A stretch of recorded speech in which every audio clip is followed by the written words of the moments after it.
కృష్ణమ్మ పరవళ్లు తొక్కుతోంది. ఎగువన ఆల్మట్టి నుంచి నాగార్జున సాగర్ దాకా నదిలో భారీ ప్రవాహం కొనసాగుతుంది. నాగార్జున సాగర్లోకి దాదాపు 4.5 లక్షల క్యూసెక్కులకు పైగా వరద కొనసాగుతుంది. అవుట్ఫ్లో 40,000 క్యూసెక్కులుగా ఉంది. దీంతో సాగర్ నీటి మట్టం పెరుగుతోంది. సాగర్లోకి వస్తున్న వరద దృష్ట్యా రేపు సాయంత్రం గేట్లు ఎత్తే అవకాశం ఉందని తెలుస్తోంది. కర్ణాటకలో కురుస్తున్న వర్షాల నేపథ్యంలో కృష్ణానదిలో వరద ప్రవాహం మరికొద్ది రోజులు కొనసాగే అవకాశం ఉందని తెలుస్తోంది. సాగర్ పూర్తిస్థాయి నీటి నిల్వ సామర్థ్యం 312.5 టీఎంసీలు కాగా ప్రస్తుతం నీటి మట్టం 260 టీఎంసీలుగా ఉంది.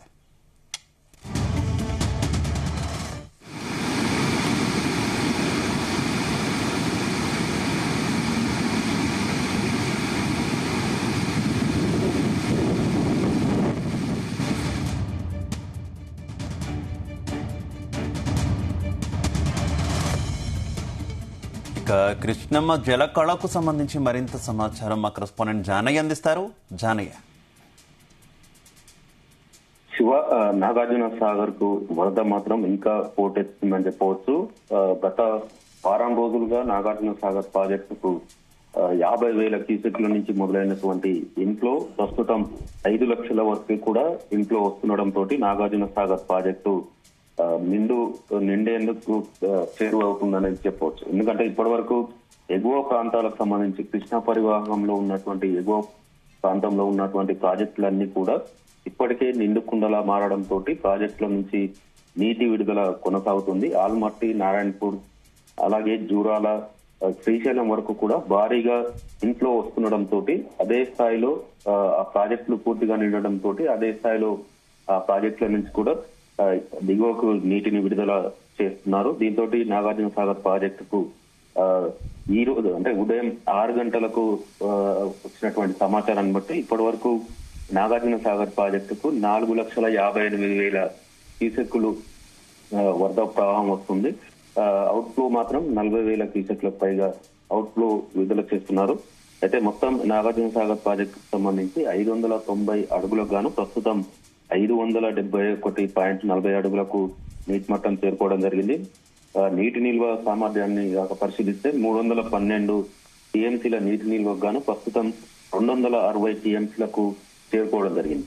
అయితే మరో ఏదైతే పూర్తి స్థాయి నీటి నిల్వ సామర్థ్యానికి సంబంధించి 52 టీఎంసీల నీటి నిల్వ రావాల్సి ఉంది. ఈ నేపథ్యంలో పైనుంచి వస్తున్నటువంటి వరద నేపథ్యంలో రేపటి వరకు దాదాపుగా 290 టీఎంసీల వరకు కూడా ఇదే ఇన్ఫ్లో కొనసాగితే 290 టీఎంసీలకు నీటి నిల్వ సామర్థ్యం చేరుకోవడం జరుగుతుంది. దీంతో పైనుంచి వచ్చేటువంటి వరద అలాగే కొనసాగుతున్న నేపథ్యంలో రేపు ఉదయం గానీ మధ్యాహ్నం నాగార్జున సాగర్ ప్రాజెక్టుకు సంబంధించి గేట్లను ఎత్తే అవకాశం ఉంది.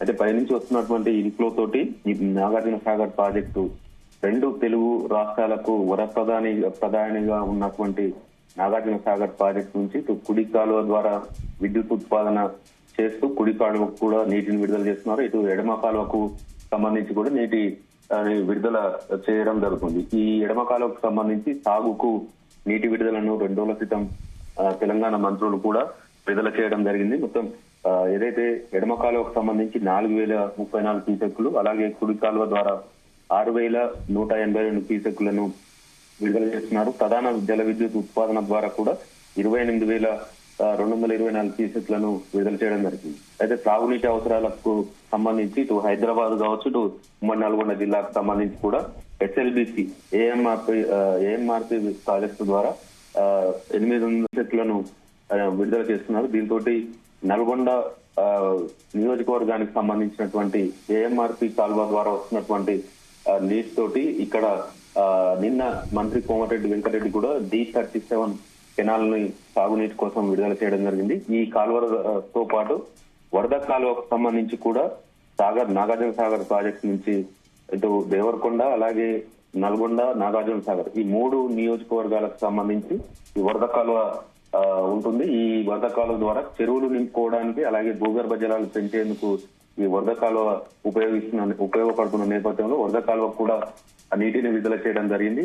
ఈ వరద కాలువకు సంబంధించి 320 క్యూసెక్లను విడుదల చేస్తున్నారు. మొత్తం ఈ నాగార్జున సాగర్ ప్రాజెక్టుకు సంబంధించి ప్రస్తుతం వస్తున్నటువంటి ఇన్ఫ్లో 4,58,000 ఉన్న నేపథ్యంలో రోజుకు అంటే 24 గంటల సమయంలో ఇదే ఇంట్లో కొనసాగితే మాత్రం 30 టీఎంసీలో నీటి నిల్వ సామర్థ్యం పెరుగుతుంది.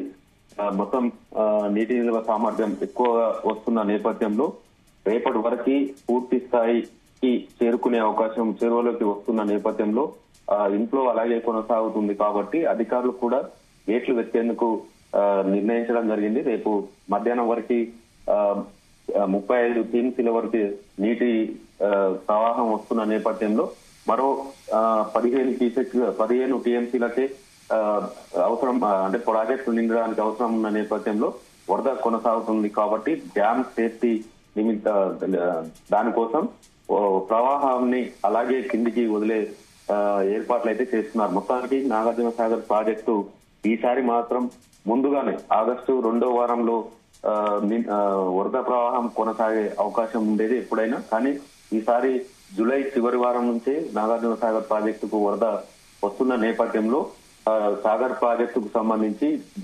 తాగునీటికి ఈసారి ఇబ్బందులు ఉండవనేది కూడా అధికారులు అంచనా వేస్తున్నారు. గత ఏడాది ఇదే ఆగస్టు నెలలో మొదటి వారంలో 516 అడుగులకు గాను 146 టీఎంసీలు మాత్రమే నీటి నిల్వ ఉంది గత ఏడాది.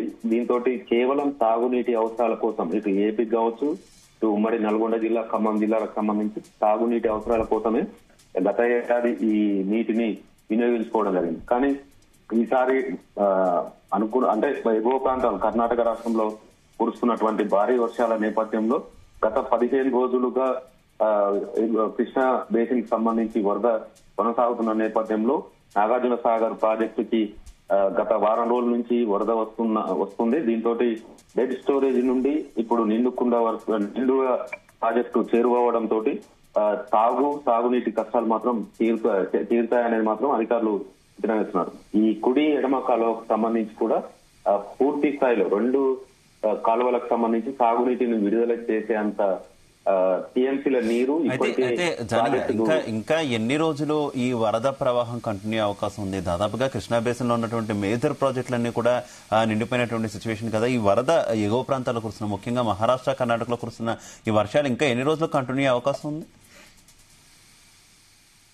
ప్రస్తుతం గత 15 రోజులుగా కూడా భారీ వర్షాలు కురుస్తున్న నేపథ్యంలో ఇటు కర్ణాటక కావచ్చు, మహారాష్ట్ర కావచ్చు, 2 రాష్ట్రాలకు సంబంధించి ఎడతెరిపి లేకుండా కురుస్తున్నటువంటి వర్షాలతోటి వరద మాత్రం భారీగా వస్తున్న నేపథ్యంలో ఈ వర్షాలు ఇంకా ఎన్ని రోజులు కురుస్తాయనేది మాత్రం అధికారులు కూడా ఇంకా అంచనాకు రాలేకపోతున్నారు. ఎందుకంటే కంటిన్యూగా వర్షం కురుస్తుండటంతో ఈ వరద ప్రవాహం పెరుగుతుంది. కృష్ణా బేసిన్ కి సంబంధించి ఎగువ ప్రాంతం కర్ణాటక రాష్ట్రంలో కురుస్తున్నటువంటి వర్షాల్లో కృష్ణా బేసిన్ కి భారీ వరద అవుతుంది. మహారాష్ట్ర నుంచి వస్తున్నటువంటి తుంగభద్ర ప్రాజెక్టు కూడా వరద పోటెత్తడంతో ఇటు తుంగభద్ర ఇటు అంటే గోదావరి, కృష్ణ 2 పరివాహక ప్రాంతాలకు సంబంధించి కూడా వరద మాత్రం భారీగా వస్తుంది. మొదటగా 2 లక్షలు 3 లక్షల క్యూసెక్లు వచ్చినటువంటి వరద ప్రస్తుతం 4 లక్షలకు పైగా క్యూసెక్ల నీరు వరద వస్తుండటంతో ఇంకా వర్షాలు భారీగానే కురుస్తున్నాయనేది అక్కడ చూస్తున్న పరిస్థితిని బట్టి తెలుస్తుంది. శ్రీశైలం ప్రాజెక్టుకు సంబంధించి 4 లక్షల పైగా క్యూసెక్ల నీరు వరద వస్తుండటంతో శ్రీశైలం ప్రాజెక్టుకు సంబంధించి 10 గేట్లను 20 అడుగుల మేర పైకెత్తి దాదాపుగా 5,28,000 క్యూసెక్లను నాగార్జున సాగర్ ప్రాజెక్టు దిగువకు విడుదల చేస్తున్నారు. దీంతో నాగార్జున సాగర్ ప్రాజెక్టు కూడా వేగంగా నిండుతుంది. ఈ వర్షాలు ఇలాగే ఇంకా వారం రోజులు కొనసాగితే మాత్రం చివరి ఏదైతే పులిచింతల ప్రాజెక్టే కాదో అవతల ఉన్నటువంటి ప్రకాశం బ్యారేజీకి సంబంధించి కూడా నీటి విడుదల కొనసాగే అవకాశం ఉన్నట్లుగా కనపడుతుంది. దీంతో నాగార్జున సాగర్ ప్రాజెక్టుకు సంబంధించి అయితే రేపటి వరకు పూర్తి స్థాయిలో నిండే అవకాశం ఉన్న నేపథ్యంలో అధికారులు గేట్లు ఓపెన్ చేసేందుకు సిద్ధమవుతున్నట్టుగా తెలుస్తుంది. ఇటు ఈ ప్రాజెక్టు నుంచి ప్రస్తుతం 40,000 క్యూసెక్లు విడుదల చేస్తున్న నేపథ్యంలో పులిచింతల ప్రాజెక్టుకు సంబంధించి కూడా 45 టీఎంసీల సామర్థ్యానికి గాను ప్రస్తుతం 3 టీఎంసీలుగానే నీటి నిల్వ ఉంది. ఈ ప్రస్తుతం నాగార్జున సాగర్ నుంచి వెళ్తున్నటువంటి ఇన్ఫ్లో ఏదైతే 40,000 క్యూసెక్లకు పైగా ఉందో ఈ ఇన్ఫ్లో తోటి అక్కడ కూడా నీటి నిల్వ సామర్థ్యం పెరిగితే తప్ప అక్కడ విద్యుత్ ఉత్పాదన చేసే అవకాశం లేదు. ఎందుకంటే ప్రస్తుతం అక్కడ నీటి నిల్వ లేకపోవడంతో విద్యుత్ ఉత్పాదన కూడా జెన్కో నిలిపివేయడం జరిగింది. ఈ ఆశాజనకంగా వస్తున్నటువంటి ఈ వరదతోటి ఇంకా వారం రోజుల పాటు ఇలాగే కొనసాగుతుందనేది అధికారులు ఒక అంచనా వేస్తున్నారు. ఈ అంచనాతోటి నాగార్జున సాగర్ ప్రాజెక్టు నిండు కుండలా మారే అవకాశం ఉన్న నేపథ్యంలో రేపు మాత్రం గేట్లను ఎత్తి దిగువకు నీటిని విడుదల చేసే అవకాశం అయితే ఉన్నట్లుగా సమాచారం అందుతోంది శివ. Okay thank you.